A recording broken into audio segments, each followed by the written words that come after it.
las 2 en Canarias. Última hora en COPE. Estar informado.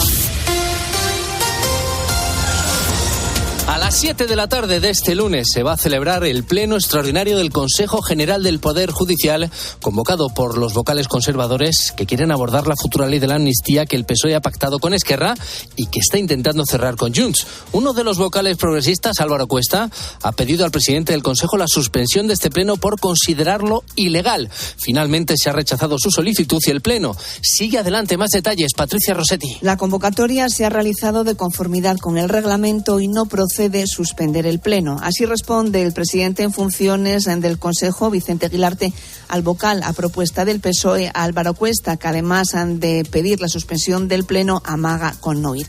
En un escrito, este vocal, exdiputado socialista y considerado muy próximo a Moncloa, se quejaba de que el Consejo no puede pronunciarse sobre una ley que no ha trascendido y que no necesita informe porque se tramitará como proposición de ley. Y decía además que el Consejo invadía competencias del Tribunal Constitucional, que es el intérprete de la Carta Magna. Pero Aguilarte le ha dejado claro que no procede la suspensión. En el Pleno se estudiará la declaración presentada por 8 vocales conservadores que muestran su preocupación ante lo que consideran una degradación del Estado de Derecho y añaden que no se puede confundir el interés de España con el interés personal de Pedro Sánchez. A todo esto, hoy se retoman las negociaciones entre el PSOE y Junts para intentar alcanzar un acuerdo que permite investir a Pedro Sánchez. Todo apuntaba a que el pacto se iba a cerrar el pasado viernes, pero la foto de Félix Bolaños con Esquerra hizo que Puigdemont frenase en seco esas negociaciones. Por lo demás, Cándido Conde Pumpido Varela, hijo del presidente del Tribunal Constitucional, ha quedado en libertad con cargos después de ser detenido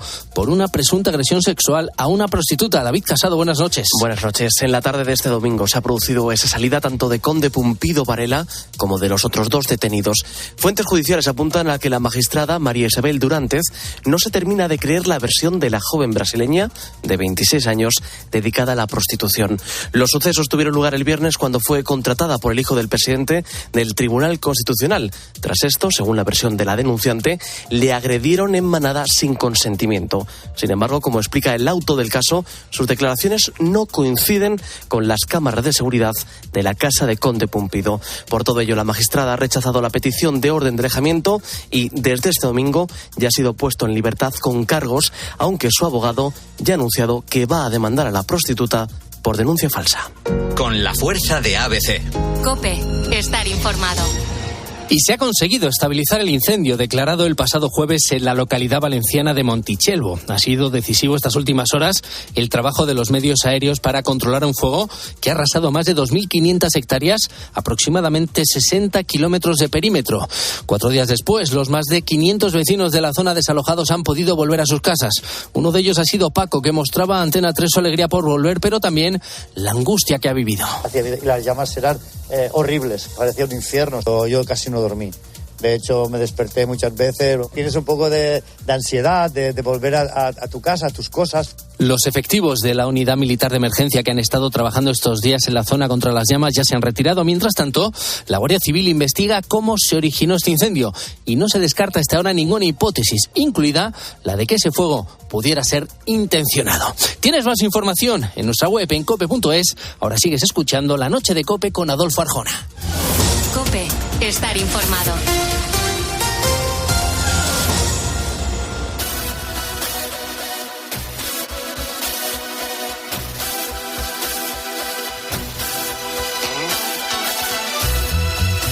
Escuchas La Noche. Con Adolfo Arjona. COPE. Estar informado.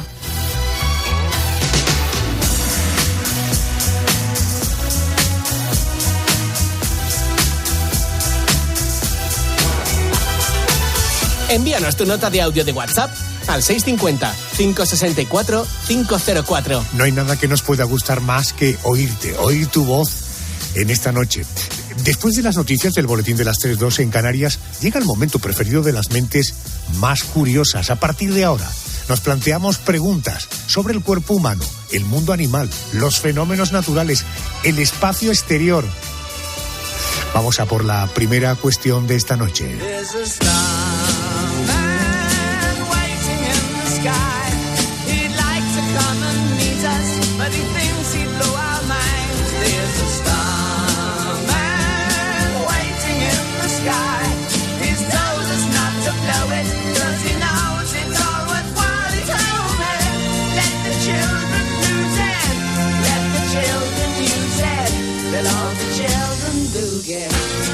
la voz de David Bowie. Quiero que pienses, a tenor de esta música, que pienses en el espacio. ¿Cuál es la primera imagen que te viene a la mente cuando decimos la palabra universo? Tal vez te venga a la cabeza una imagen de la Luna, o de los anillos de Saturno, o incluso de nuestro planeta visto desde arriba, que es bien hermoso. Lo que seguro que no aparecerá en ese pensamiento es la basura que hay en el espacio. Sí, he dicho la basura. Desde que empezó la era espacial a final de los años 50, las misiones y proyectos espaciales han generado toneladas de basura. Ojo, toneladas de basura. De hecho, la Agencia Espacial Europea asegura que existen más de 100 millones de objetos sin utilidad alguna en el espacio. ¿Qué pasa con la basura que hay en el espacio? Se lo quiero preguntar a Pedro León, es un habitual cuando hablamos del espacio, es fundador del portal sondaespaciales.com, acaba de publicar Viajes Interestelares, historia de la sonda Voyager, que publica la editorial Almuzara. Querido Pedro, muy buenas noches y bienvenido a COPE. Hola, buenas noches, Adolfo, encantado. Gracias, Pedro. Oye, lamentablemente cada vez que oímos hablar de basura espacial, pero ¿de qué está formada exactamente la basura que hay en el espacio? Pues bien, la basura que tenemos en el espacio, la llamada basura espacial, en realidad no se parece a la basura que tenemos en la Tierra. Aquí la basura terrestre pues suelen ser pues todos los restos de comida o restos de ropa o de cosas que tenemos en nuestra casa que vamos tirando. Evidentemente, bueno, al espacio todavía no llegan, ya llegarán, pero de momento todavía no han llegado. Allí en el espacio se llama basura espacial a todos los restos de satélites y cohetes que ya dejaron de funcionar y que debido, bueno, a problemas técnicos o a fallos o a impactos, pues se han roto, están destrozados y sus fragmentos pues están flotando ahora mismo en el espacio. Fíjate, hablas de que estos objetos están flotando en el espacio. Yo cuando pienso en el espacio, pienso en un lugar prácticamente infinito, desde luego hasta donde alcanzan mis entendederas. ¿Dónde se concentra esa basura? Bueno, pues por desgracia en todas partes. Las órbitas son muy variadas, existen infinidad de órbitas posibles y tenemos restos de basura espacial a órbitas bajas, a órbitas, lo que se llama órbita intermedia e incluso a órbitas altas y de todo tipo, órbitas ecuatoriales, polares, es decir, tenemos prácticamente todas las órbitas que usan nuestros satélites plagadas de basura espacial. Bueno, fíjate que daba el dato, 100 millones de objetos sin utilidad están en el espacio. En el espacio sabemos que no hay gravedad, hay una falta evidente de gravedad. ¿Cómo se comportan esos miles de objetos? Es decir, ¿flotan en el espacio, se aglutinan, se concentran, orbitan alrededor de la Tierra? Sí, exacto. Los restos de basura espacial están, pues como todos los satélites o la estación espacial de la que hablamos la semana pasada, están orbitando nuestro planeta y eran, yo te digo, antes eran satélites enteros o cohetes enteros y debido a lo mejor a un impacto, pues se han roto en fragmentos y esos fragmentos se dispersan, se separan entre sí y en vez de ocupar una órbita como un satélite solo, pues ocupan decenas o miles de órbitas distintas, cada fragmento individual, y se van dispersando a lo largo del tiempo. Yolanda, Pedro León te oye. Pedro, ¿cómo es la contaminación que puede generar esa basura de la que hablas y cómo nos puede afectar a nosotros, al planeta, a los humanos? Vale, pues en principio directamente no nos afecta, ya te digo, como nos puede afectar aquí la basura que soltamos en la Tierra, pues puede contaminar nuestros ríos, los mares, la atmósfera. La suerte del espacio del vacío es que no hay nada que contaminar, es decir, no causa daño a seres vivos porque básicamente no hay nada en el espacio. El problema sí suele ser más cuando algún resto de basura espacial es grande, no se quema del todo en la atmósfera al entrar en nuestro planeta y puede caer. De hecho, ya hay restos de basura espacial que han caído en casas, en personas, incluso creo que hay una anécdota que hace unos años mató a una vaca un trozo de basura espacial. Es decir, de momento son cosas, digamos, anecdóticas, menos para la vaca, pero bueno, es un problema que en el futuro se irá agravando. ¿Y en qué estado se encuentran esos objetos? Es decir, ¿envejecen en el espacio? ¿Llegarán, por ejemplo, a desintegrarse algún día? Claro, el problema es que, por ejemplo, si un cohete o un satélite lleva una batería, pues las baterías se degradan con el tiempo y más si están en el espacio con temperaturas a lo mejor de 100 grados sobre cero o 100 grados bajo cero. Entonces eso provoca explosiones que a su vez provocan más restos Y esos restos metálicos básicamente son restos de metal, restos de plástico, de cableado, de ordenadores, de baterías, que están en el espacio, sufren una congelación. Evidentemente, si hay algún líquido, está todo congelado, con lo cual se convierte en otros objetos como si fuera una roca más en el espacio. Y si la órbita es baja, o sea, estamos hablando de órbitas de 200, 300, 400 kilómetros de altura, pues seguramente en unas semanas o meses pues se desintegran en la atmósfera con el rozamiento, porque nuestra atmósfera a 100 o 200 kilómetros de altura apenas hay, pero un poquito sí hay. Entonces, a la velocidad a la que van esos objetos, se van frenando con el rozamiento atmosférico y acaban entrando. Pero si la altura ya es muy alta, 500 kilómetros, 700 o 1000, pues pueden tardar siglos en desintegrarse, con lo cual tenemos una basura que es perenne, que va a estar continuamente ahí y van a estar fastidiando durante muchos siglos. Pedro, hablamos de más de 100 millones de objetos.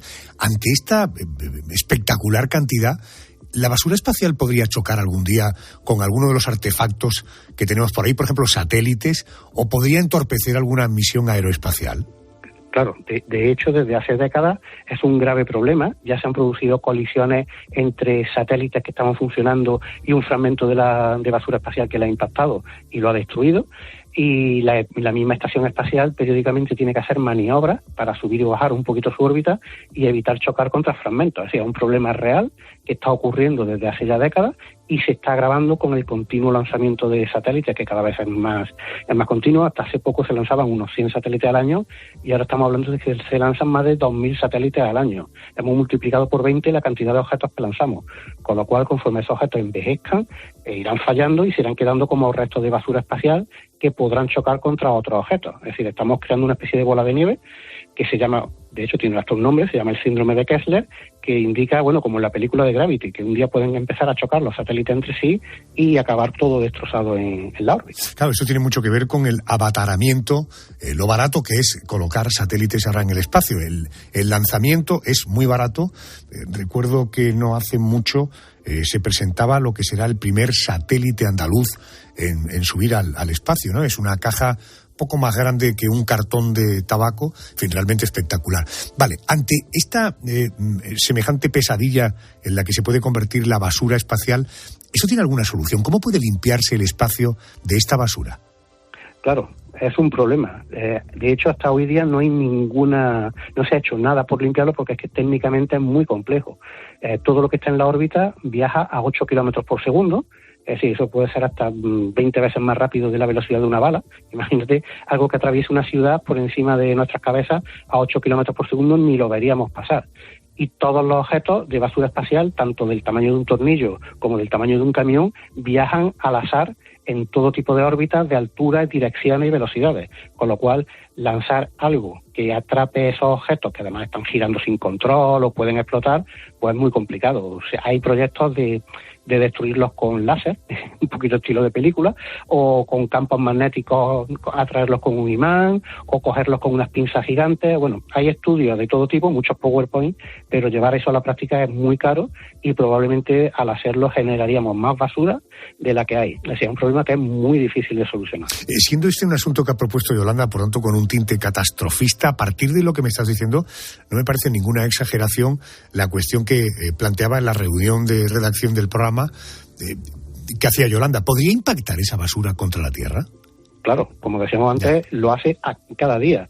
Si por la noche un día estás tumbado en el césped en verano, viendo el cielo y ves pasar una estrella fugaz, hay dos posibilidades, que sea una estrella fugaz o que sea algún resto de algún satélite. Entonces, bueno, hoy día, de hecho, se ven más restos de satélites entrar en la atmósfera que estrellas fugaces. Vaya. Con lo cual, bueno, si se busca en internet o en alguna red social vídeos de estos temas, verás que hay cientos de vídeos de reentrada de satélites que normalmente se suelen ver porque van dejando como restos. Se ve es una estela que se va desprendiendo poco a poco de restos. Es muy espectacular, pero bueno, tenemos que seguir pensando que eso es contaminación para la atmósfera, contaminación para nosotros y problemas para tanto los satélites que están funcionando como para los astronautas que trabajan en el espacio. Si eres de los que, como yo, cuando ve una estrella fugaz, pide un deseo, ya sabes que es, en fin, absolutamente infructuoso, porque aquello no resultará, porque puede ser aparte de la basura espacial que está entrando en la atmósfera y por tanto se quemará, aunque bien es cierto que se desintegrará. Querido Pedro León, como siempre, interesantísimos los temas que tienen que ver con el espacio. Gracias por atenderme. Buenas noches. Pues muchísimas gracias como siempre, Adolfo. Buenas noches.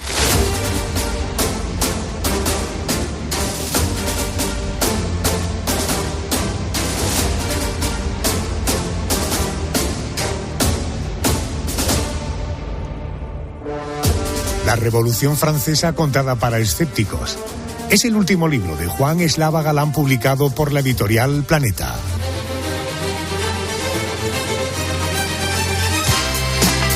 Dice Arturo Pérez Reverte que nadie cuenta la historia como él. Es el maestro de la divulgación histórica. Todo lo que cuenta lo hace con rigor, con una buena dosis de sentido del humor. Y como los que escribe lo hace para escépticos, pues la mayoría de las veces no le suele gustar a muchos. Ahora nos quiere llevar por los episodios más o menos conocidos y determinantes de la Revolución Francesa. Él es Juan Eslava Galán. Querido Juan, muy buenas noches y bienvenido a COPE. Buenas noches, Adolfo. La última vez que te vi mantenías una conversación en Canal Sur Televisión con Teodoro León Gros. Se te ve muy bien, ¿eh? Bueno, procuramos mantenernos, sí. Se ha escrito mucho sobre la Revolución Francesa, en eso estaremos de acuerdo, un periodo de, en fin, una década. ¿En qué te has fijado para que tu libro sea distinto a lo que se ha escrito hasta ahora? Bueno, con pequeños detalles que quizás sean grandes detalles. Ahora que estamos tan preocupados por el cambio climático y todo eso, el inicio remoto de la Revolución Francesa está en la explosión de un volcán en la lejanísima Islandia. Caramba. Explota un volcán unos años antes, Ajá. Cubre el cielo de Europa de cenizas que se mantuvieron durante mucho tiempo y no dejaban pasar el sol, y por lo tanto las sucesivas cosechas de esos años fueron muy malas. Al ser malas las cosechas de cereal, eso provocó una hambruna que en última instancia fue el causante de la Revolución Francesa.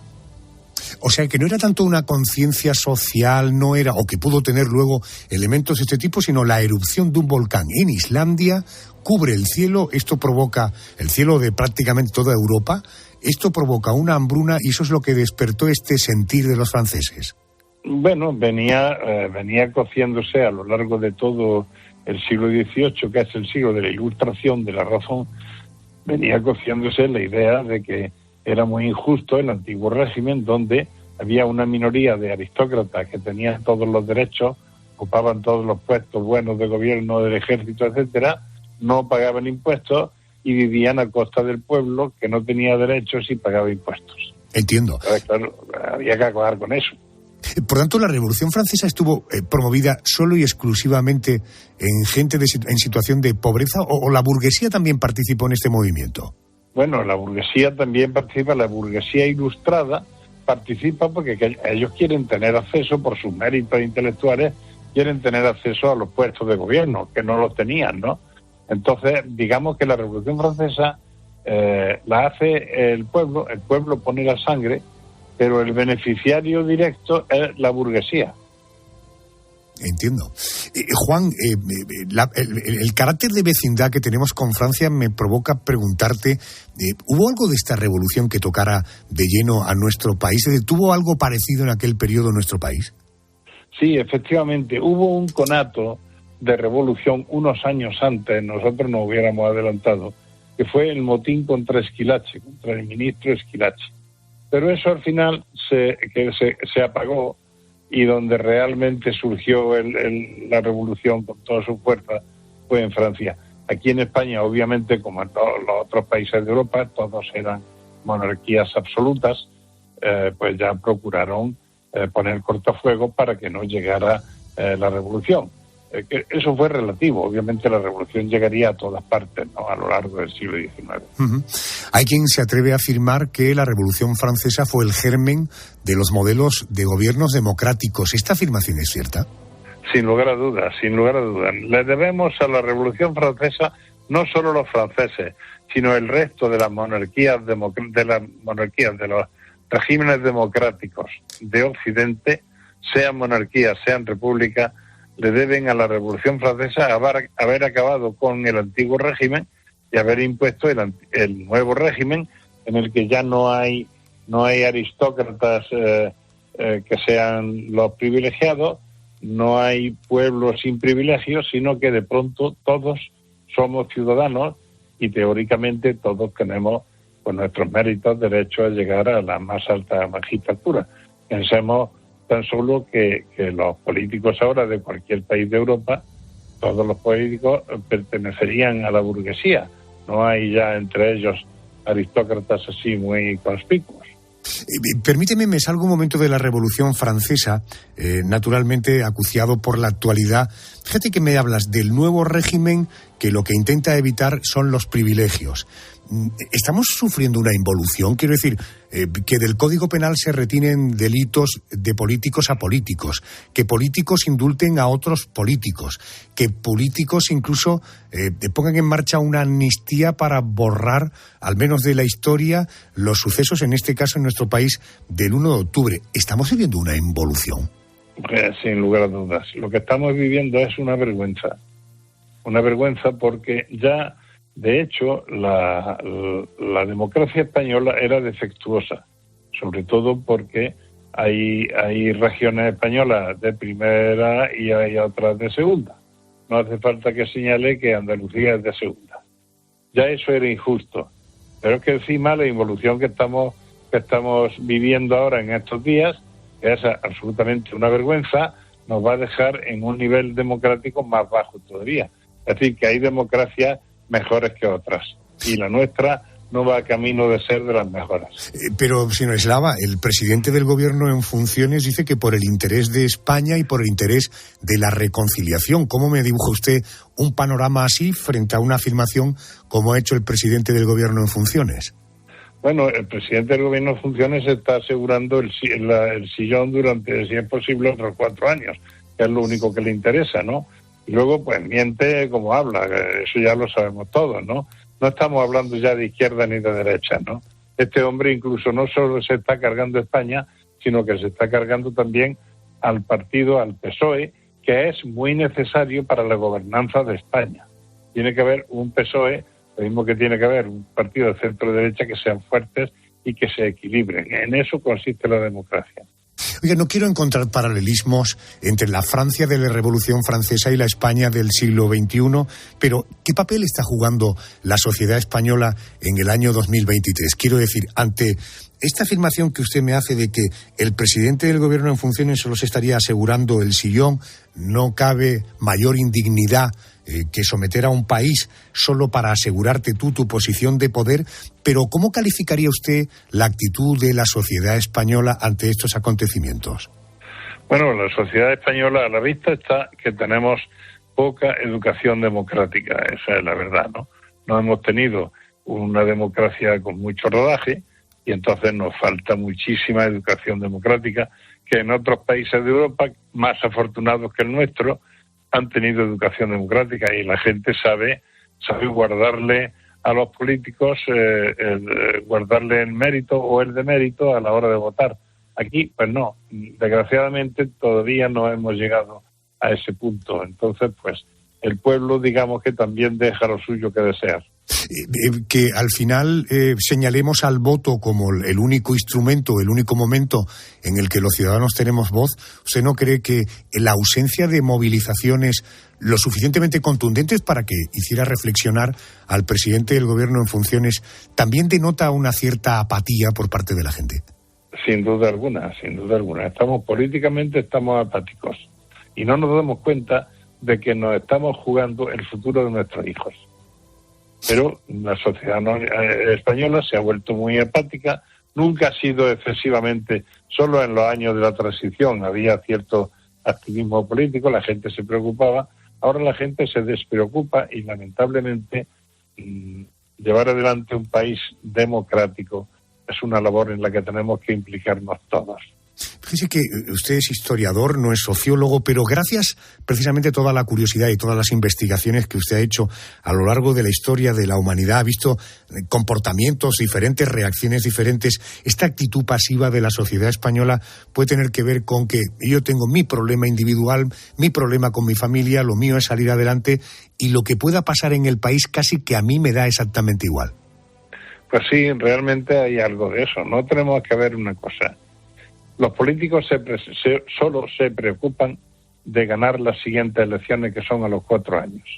lo más importante del país sería educar a su población, educar al ciudadano. Y eso se educa a 20 años vista. Cada generación de educadores trabaja a 20 años vista. Tenemos uno de los peores sistemas de enseñanza de Europa. No por falta de inversiones, sino sencillamente porque están ninguneando a los educadores, que por cierto tenemos muy buenos educadores, mejor de que los hemos tenido nunca, y sin embargo no hay más que ver que los planes de enseñanza son absolutamente desastrosos. Y cada vez que llega un partido al poder, enmienda la plana anterior, de manera que no hay cohesión ninguna en esos planes. ¿Por qué? Pues porque esto es una cosa a 20 años vista y ellos solo se preocupan de guardarse la silla para los siguientes 4 años. Se le atribuye a Churchill aquella frase de políticos que solo piensan en las próximas elecciones y no en las próximas generaciones. ¿Suscribiríamos esta frase con la clase política actual en nuestro país? Con absoluta rotundidad, sin lugar a dudas. Obviamente hay excepciones que no todos los políticos son iguales, pero casi todos sí. Juan, después de oído todo esto, alguien puede pensar que usted es un facha. Bueno, como se le cuelga el adjetivo facha, siempre por gente que no sabe el significado de la palabra, se le cuelga a cualquiera. Yo ya, a la edad que tengo, ya 75 cumplidos, yo ya tengo que decir lo que pienso, porque me duele mucho lo que veo a mi alrededor, lo que veo en España, ¿no? Entonces, si piensan que soy facha, pues bueno, pues bendito sea Dios. Facha, por cierto, ¿cuál sería su definición rigurosa? Hombre, la definición rigurosa es facha, viene de fascista, y ya se sabe que fue un término que acuñó Mussolini, la Italia fascista, en aquella época en que el mundo se debatía entre dos tendencias, el mundo occidental, la tendencia totalitaria de signo derechista y la tendencia totalitaria de signo comunista, que era Rusia y sus adláteres. Entonces, claro, decir facha ahora es lo mismo que decir rojillo o rojo, es decir, son cosas ya que pertenecen a otra época, ¿no? Pero y solo los que lo usan solo denotan pues la incultura que tienen. Hablando de otra época, vuelvo de nuevo a la Revolución Francesa. Los franceses hicieron una revolución para acabar con los reyes y todo termina con la llegada de un emperador, Napoleón Bonaparte. ¿Esto tuvo algún sentido? Bueno, sí, tiene algún sentido. Como durante los 10 años que dura la revolución no acaban de encajar con un sistema de gobierno coherente, al final resulta que una persona prestigiosa, por ser un gran militar, que es Napoleón, se hace con aquello, pero curiosamente Napoleón impone un imperio, que podríamos decir, bueno, esto es vuelta a lo anterior, una especie de monarca absoluto. Sí, es cierto, pero también al mismo tiempo es un revolucionario en el sentido de que es heredero de las ideas de la Ilustración. Ahí donde está la parte positiva. A pesar de que invadió Europa, acabó con mucha monarquía, al final él perdió, como todos sabemos, pero en cualquier caso, el código napoleónico ha sido la ley con la que seguimos de alguna manera rigiéndonos. Es decir, que quitándole esa parte negativa de sus invasiones, etcétera, pues era un hijo de la Revolución Francesa y de la Ilustración. Fíjate, te propongo un plan. Léete el libro La Revolución Francesa contada para escépticos de Juan Eslava Galán y luego ya termina de rematarte con la última película de Scorsese, Napoleón, que se presenta como una enorme gran producción. Querido Juan Eslava Galán, publicas este libro con Planeta, La Revolución Francesa contada para escépticos, un maravilloso regalo de Navidad. Gracias por atenderme a estas horas. Un abrazo fuerte. Ha sido un placer. Adolfo, un abrazo. ¿Cuál es tu percepción del paso del tiempo? ¿Eres de los que cree que pasa rápido o lento? Hagamos un sencillo ejercicio y recordemos noticias ocurridas una semana como esta, pero de hace justo un año. Así podrás valorar si tu percepción del paso del tiempo es lenta o rápida. Pues eso, ya que hemos hablado de la Revolución Francesa, vamos hacer memoria. Todos los focos están puestos en la guerra entre Israel y el grupo terrorista Hamás. Pero a miles de kilómetros de allí continúa un conflicto bélico que enfrenta a Rusia y Ucrania. Allí nos situamos para poner a prueba tu percepción del paso del tiempo, porque una semana como esta, pero del año 2022, por tanto hace un año, el actor Sean Penn se plantaba en Kiev con un regalo para el presidente de Ucrania, para Volodymyr Zelensky. Así es, Arjona, el actor le entregó uno de sus 2 Oscar para dar fuerza al pueblo ucraniano y le dijo a Zelensky que cuando ganara a Rusia se lo llevara personalmente a Malibú. Vamos a escuchar ese momento. This is for you. Oh, Sean. Yes. No. Please. When you win, bring it back to Malibu. Un año después de este momento, el conflicto entre Rusia y Ucrania continúa activo. Por ahora, todo apunta a que tardaremos tiempo en conocer cómo acaba. Vamos a seguir hablando de conflictos, pero recreados en el cine, como el que narra la película Asbestas, que se estrenaba una semana como esta, pero de 2022. ¿Tú quieres que me vaya? ¿Qué vamos a hacer? Amigo mío, esa es la pregunta del millón. ¿Qué vamos a hacer? Tú harás lo que tengas que hacer, yo haré lo que tengo que hacer. ¿Qué vas a hacer? ¿Qué vas a hacer? Ojalá te hubieras despertado en otra aldea.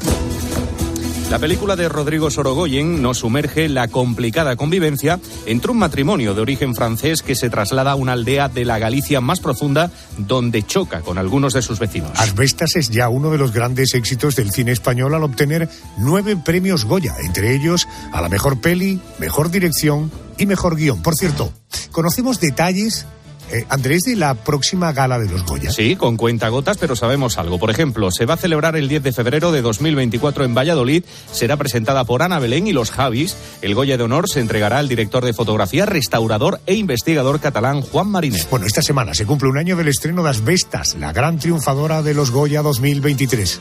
¿Tienes la sensación de que el tiempo ha pasado rápido o ha pasado lento?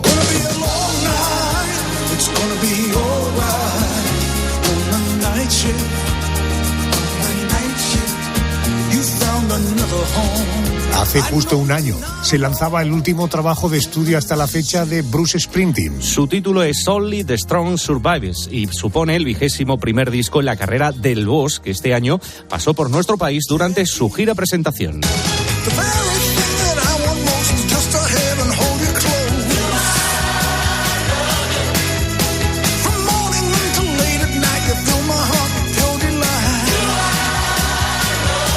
Hace solo unos días, Springsteen anunciaba que volverá a España en 2024 con 2 conciertos en el Estadio Metropolitano de Madrid los días 12 y 14 de junio y también pasará por el Estadio Olímpico de Barcelona el 20 de ese mes. Era una boda de críos, los viejos daban su bien. Ya se veía que el chico amaba aquella mademoiselle. Dieron la campanada y ahora son madame y monsieur. Se la vi, dicen todos, y quién lo iba a suponer. Compraron muebles a plazos, arreglaron el cuartito aquel. Aquí tienes la traducción en castellano de esta canción tan famosa, básicamente por aquello de que formó parte de la banda sonora de la película Pulp Fiction. Aquí quien canta es Santiago Auserón, uno de los líderes de aquella maravillosa banda, Radio Futura. Se la vi, dicen todos, y quién lo iba a suponer.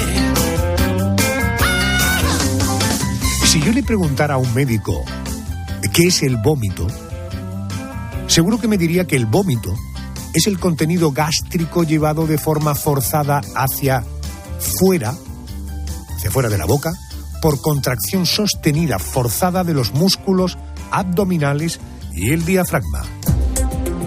Potar, lo que se viene a decir el verbo potar. Dicho así, cuesta entenderlo, aunque todos sabemos lo que es vomitar. A todos nos ha pasado alguna vez. La pregunta que nos hacemos esta noche es, ¿por qué vomitamos? ¿Qué mecanismo o reacción se produce en nuestro cuerpo que nos permite expulsar el alimento que ya tenemos en el estómago? Fíjate qué suerte tengo que me atiende el cirujano general y del aparato digestivo del Hospital Quirón Salud Málaga. Querido doctor César Ramírez, muy buenas noches. Hola, buenas noches, Adolfo, y muchos saludos a todos los oyentes de la noche de Adolfo. Muy buenas noches. Oiga, en primer lugar, ¿qué nos suele producir vómitos? ¿Cuáles son las causas más frecuentes? Pues mira, Adolfo, lo primero que quiero es a los oyentes contextualizarle lo que es el vómito, ¿no?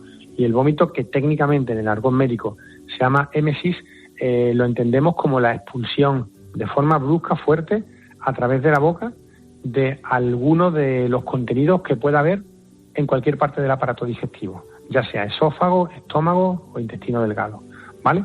¿Qué pasa? Que nosotros, tal como lo entendemos vulgarmente el vómito y tal como lo vivimos y lo hemos vivido, salvo que sea una condición patológica, que de eso no estamos hablando ahora mismo, es la expulsión de contenido que viene desde el estómago. Las causas del vómito, pues mira, lo más frecuente es el vómito agudo, el vómito que se genera pues porque algo nos ha caído mal, algo nos resulta desagradable, ya sea en olor o en sabor, o porque hemos bebido o comido mucha cantidad de alimento y en ese caso llenamos el estómago y por hiperpresión el estómago no puede vaciar y se busca la salida por la boca, o incluso la irritación del estómago pues por algún tipo de agente externo como puede ser una infección. Luego tenemos vómitos de otra causa, como son los asociados a crisis de migraña o a mareos, o incluso el propio estrés. Y luego también tenemos, por último, el vómito que se produce en los pacientes oncológicos asociados a la quimioterapia, que es un vómito distinto, pero que también seguro que lo hemos visto en alguna serie de televisión. Doctor, me voy a quedar con este ejemplo que me decía, algo que me ha caído mal, algo que nos ha sentado mal, algo que hemos comido. Bueno, nuestro cuerpo empieza a sentir malestar, comenzamos a desear que esos alimentos salgan de nuestro cuerpo, la idea de vomitar está ya en nuestro cuerpo, sentimos que el vómito está a punto de llegar hasta que llega. ¿Por qué conseguimos vomitar? ¿Qué mecanismo se desencadena para conseguir, no sé, la propulsión desde el estómago a la boca? Pues mira, Adolfo, en este caso hablamos de una situación de vómito agudo. Y un vómito agudo es el que se provoca casi siempre en nuestro medio pues por la ingesta de algún alimento, de alguna bebida que esté en malas condiciones o que simplemente que nos caiga mal porque nuestro estómago en ese momento no esté preparado para ingerirlo. Incluso también podemos tener alergia a alguna cosa que no hayamos comido antes y nos caiga mal. Y nuestro cuerpo nos dice que eso hay que expulsarlo. Eso es. El primer indicador que aparece que vamos a tener son siempre las náuseas, ¿no? Las náuseas o las arcadas, que tienen el mismo mecanismo que el vómito, pero no producen la expulsión de ningún producto. Y esas náuseas, que son un deseo pues muy desagradable y fuerte de querer vomitar sin hacerlo, suelen ser siempre el antecesor del vómito. ¿Cómo vomitamos? Pues para que vomitemos, nuestro cuerpo pone en funcionamiento básicamente una musculatura, que es la musculatura abdominal, porque para vomitar todo lo que hay en el estómago tiene que salir para afuera y para eso nuestro cuerpo aumenta la presión abdominal y ese aumento de la presión abdominal lo hace pues simplemente de una manera que es contrayendo de forma brusca y refleja, es decir, de forma absolutamente involuntaria, la musculatura abdominal que se contrae, se cierra, al cerrar aumenta la presión en la cavidad abdominal y hace que el estómago por hiperpresión solo tenga una salida, que es hacia arriba, por el cardias, por el esfínter esófago inferior, hacia el esófago, y del esófago los alimentos salen de forma brusca e incontrolada por la boca. Cuando los alimentos atraviesan la glotis, que es la abertura superior de la laringe, esta se cierra para prevenir una cosa muy importante, que es que el vómito, el contenido del vómito, que suele tener ácido del estómago, no pase a la vía respiratoria, a la laringe, y no se produzca una aspiración, que es una cosa que sería realmente grave. Correcto. Este es básicamente el mecanismo del vómito. César, pero la propulsión es del estómago a la boca, porque algo que esté más allá del estómago es imposible vomitarlo, ¿no? No, esto no es así, Adolfo. ¿Ah, no? Es decir, el vómito tal y como nosotros lo entendemos habitualmente porque algo nos cae mal, sí viene del estómago. Y de hecho es lo más frecuente, como hemos comentado antes. Sin embargo, también se puede vomitar contenido no solo de algo que hayamos digerido y que está antes del estómago, que sería en el esófago, sino de contenido digestivo que está más allá del estómago, es decir, que está ya en el intestino delgado. Eso sí, cuando esto se produce, esas son condiciones siempre patológicas y siempre asociadas a algún tipo de enfermedad.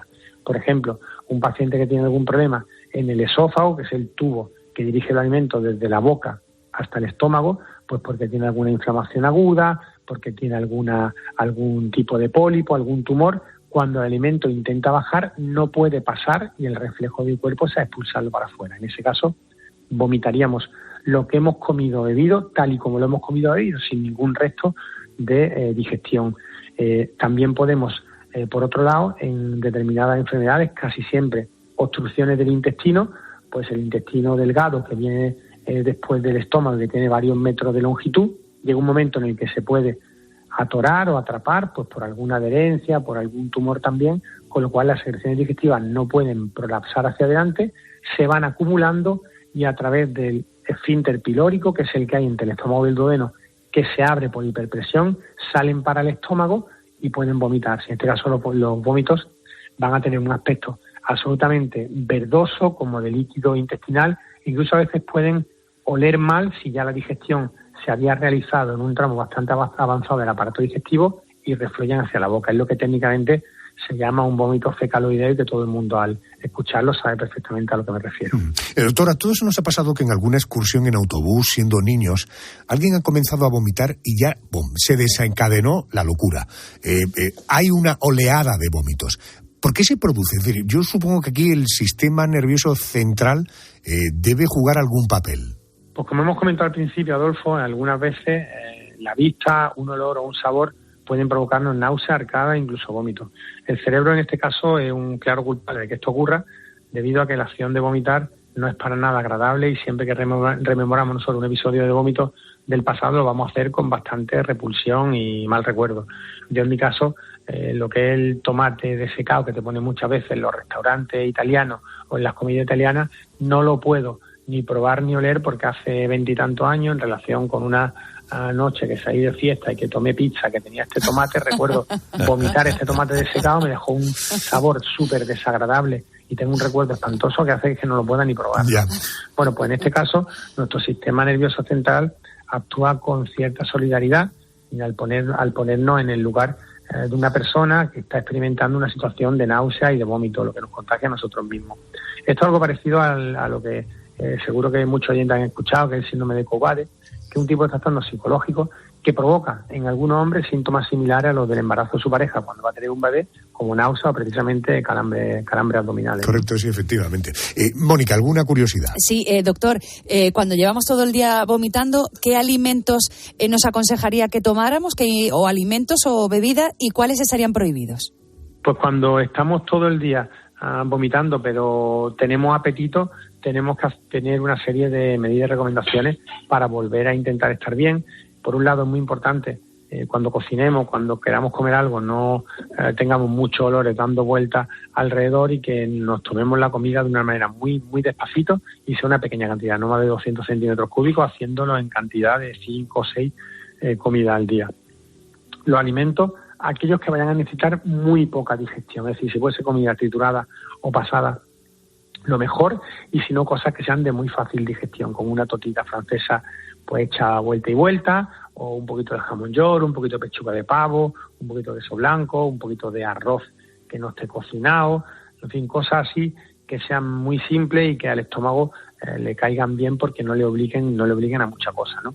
Y sobre todo no meternos mucha cantidad, es preferible hacerlo varias veces al día. También un poquito de pasta que no esté muy hecha, una patatita cocida, cosas así muy simples son las que nos ayudan después de haber tenido un episodio de vómito.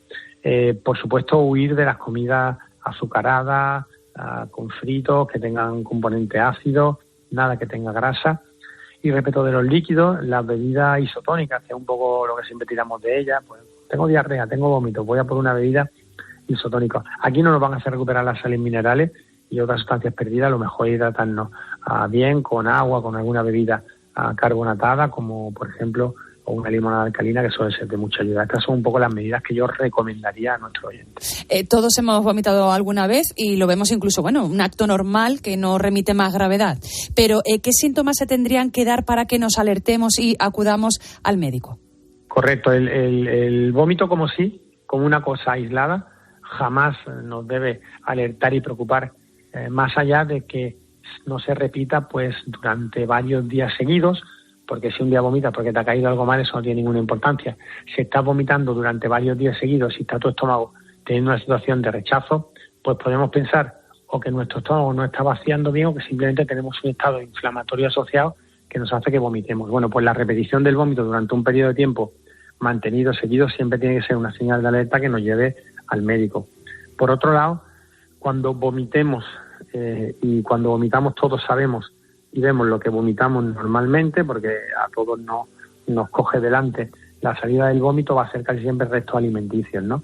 Y vemos, pues esto lo comí hace 2 horas, hace 4 horas, hace 5 horas. Bueno, pues cuando en vez de restos alimenticios sean contenido que tenga mucha abundancia en bilis o que huela mal o que el vómito se mantenga de forma continua durante todo el día y se asocia a un dolor abdominal intenso, muy intenso, un dolor cólico, eso nos puede hacer pensar que estamos en una obstrucción intestinal. También tenemos que pensar en acudir al médico.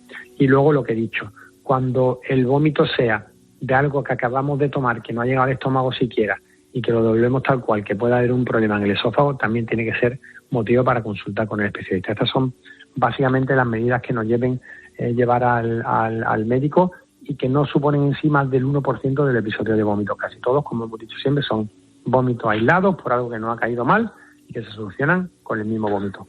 Pues bien, doctor César Ramírez, no sucumbamos a evitar hablar o oír hablar de cosas que son absolutamente inherentes al ser humano. Doctor, gracias por atenderme, muy amable. Buenas noches.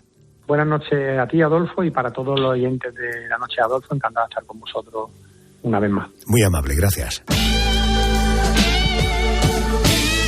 ¿Tú eres de los que piensas que cualquier tiempo pasado fue mejor?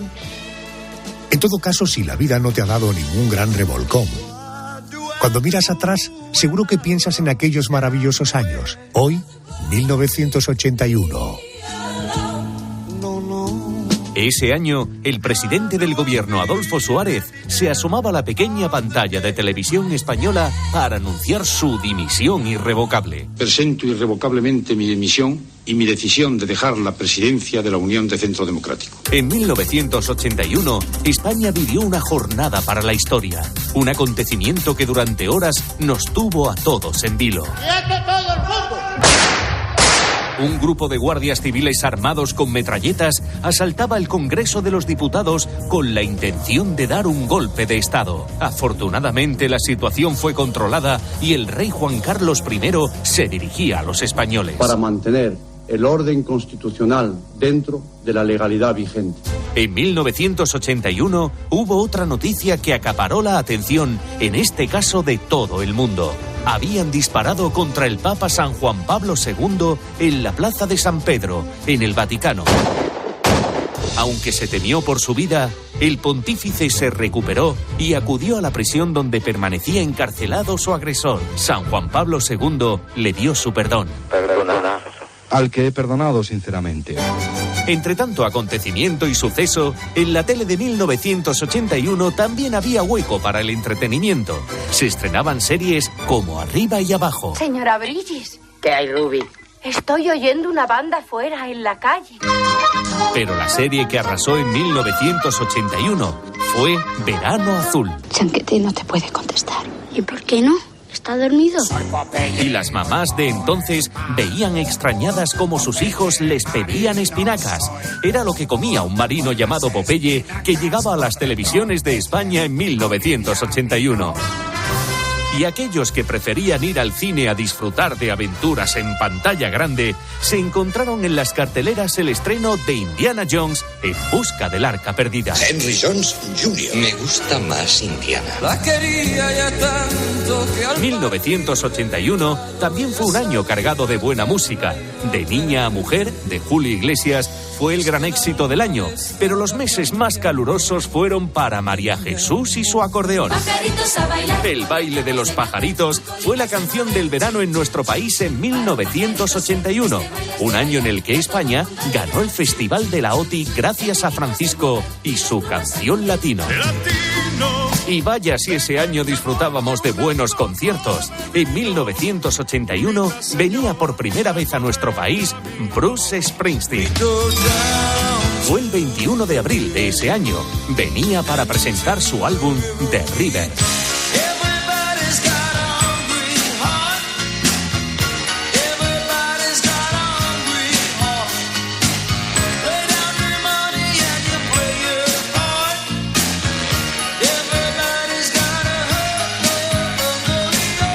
Esto es lo que pasó en 1981. Lo que está por venir es la Navidad. ¡Qué bonito! Todos tenemos claro que las fábricas de mantecados y turrones están a pleno rendimiento. Lo que a lo mejor no sabes es que también están a toda máquina las fábricas de obleas. Seguro que sabes que las obleas se toman durante la Eucaristía en forma de hostia consagrada. Espérate que nos cuenta algo más el sacerdote Rafael Pérez Pallares. Los primeros cristianos usaban el pan ácimo, que servía como alimento de manera habitual para la celebración de la Eucaristía, de la misa. Con el paso del tiempo, por respeto al sacramento, algunos fieles preferían elaborarlo ellos mismos. Se citan, de hecho, varios ejemplos antiguos a lo largo de los siglos. La primera mención de la forma de las hostias se halla en el siglo IV, concretamente en la firma de San Epifanio. La unidad de forma y de tamaño se fue estableciendo lentamente. Para el siglo VI las hostias ya eran pequeñas y finas, y en el Concilio de Milán, concretamente en el siglo XVI, en 1576, se prescribe la preparación de las hostias en los monasterios. Pero la oblea también se vende como dulce o como golosina. ¿Sabes cuál es su receta y cómo se fabrican?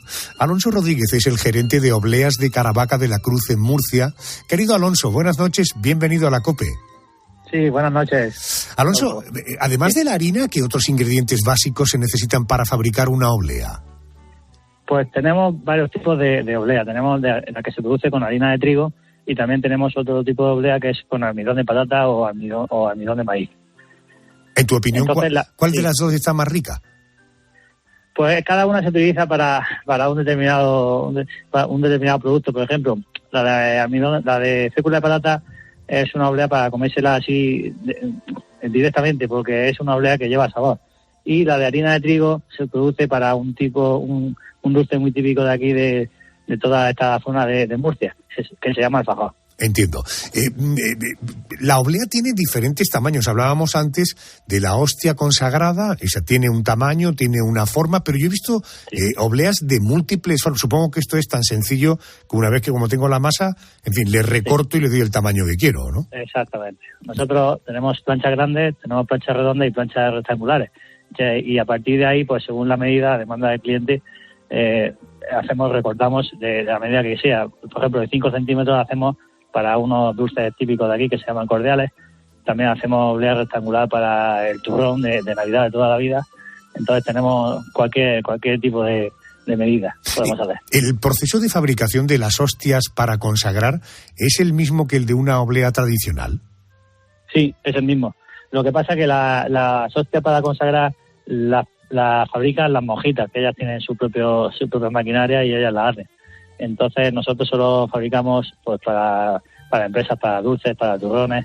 Es verdad que alguna vez nos han llamado las monjas para pedirnos alguna opinión o algo. Nosotros ya llevamos mucho tiempo en esto y nos llaman para pedirnos alguna opinión, pero las obleas de la iglesia, las hostias las hacen ellas. Oye, ¿es cierto que se hacen obleas rellenas incluso con distintas coberturas de diferentes sabores?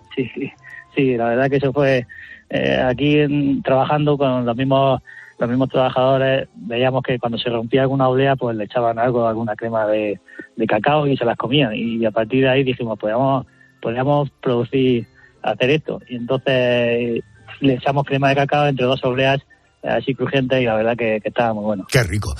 No sé si cuando, en el caso de obleas de Caravaca de la Cruz en Murcia, ¿usted me puede dar algún dato de cuántas miles o cientos de miles de obleas hacen al año?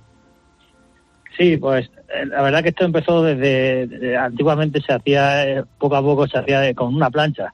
Hacía la masa, la metías en la lumbre y ahí se calentaba y se hacía pues prácticamente muy poca cantidad. Ya dijimos de meternos en una industria, de comprar una maquinaria. Podemos hacer unas 20.000 obleas diarias. ¿20.000 obleas diarias? Sí, a partir de ahí, de obleas grandes, luego a partir de ahí pues podemos recortar en pequeña medida lo que nos pide el cliente. ¿Ustedes qué son, obleístas, obleros o panaderos? Nosotros somos obreros. Vale. Obleros, sí. Obleros sería la manera de definir su actividad profesional. Alonso Rodríguez es el gerente de obleas de Caravaca de la Cruz en Murcia. Gracias por atenderme. Buenas noches. Buenas noches. Nos vamos.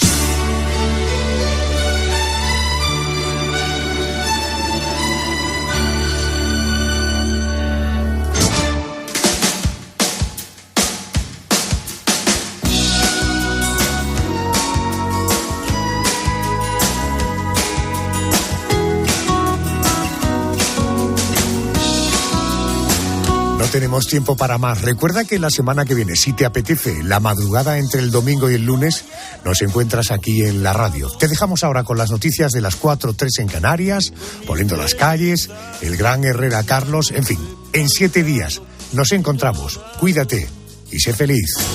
Ya no persigo sueños rotos, he cosido con el hilo de tus ojos y te he cantado al son de acordes aún inventados.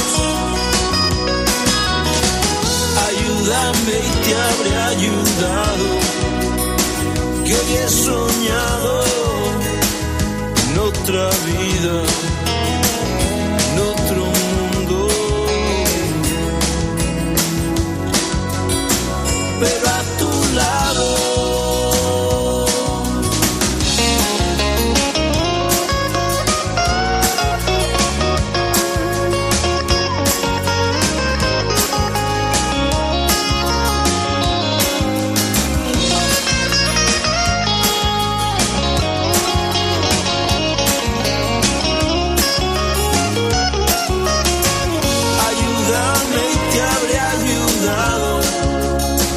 Que hoy he soñado en otra vida, en otro mundo, pero a tu lado.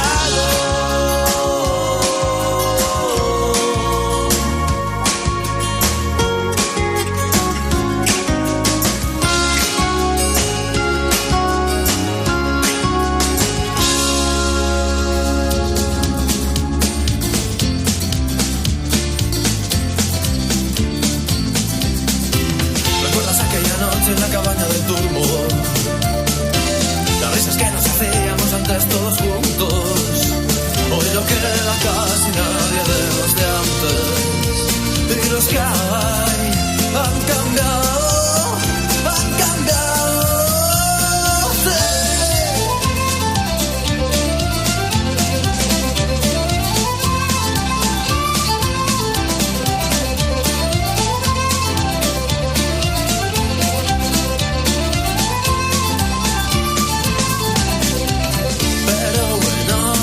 ¿Qué tal? Lo mismo hasta tienes críos. ¿Qué tal te va con el tío ese? Espero sea divertido. Yo la verdad, como siempre, sigo currando en lo mismo. La música no me cansa, pero me encuentro vacío. ¿Recuerdas aquella noche en la cabaña de turbo? Las risas que nos hacíamos antes todos juntos. Hoy no queda casi nadie de los de antes, y los que hay han cambiado, han cambiado.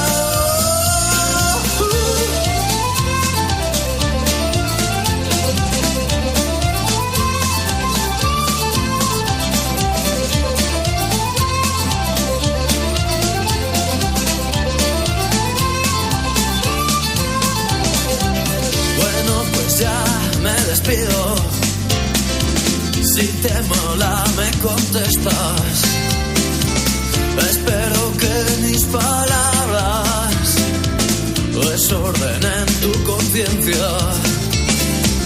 Pues nada chica, lo dicho, hasta pronto. Adolfo Arjona, La Noche. COPE, estar informado.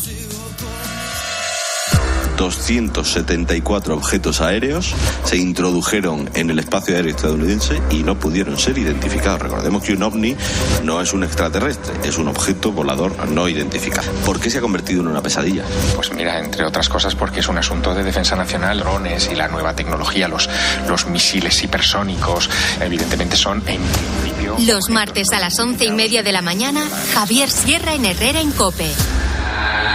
Alucina. Vuelve Encuentro Madrid, un espacio para el encuentro y el diálogo, un lugar donde la experiencia cristiana se puede ver y tocar. Este año con el lema Una amistad que teje la historia, con testimonios, mesas redondas, exposiciones y espectáculos, restauración y zona infantil. La entrada es libre. Encuentro Madrid cumple 20 años. Te esperamos del 10 al 12 de noviembre en el Mirador de Cuatro Vientos, carretera Barrio de la Fortuna 14. Consulta el programa en encuentromadrid.com.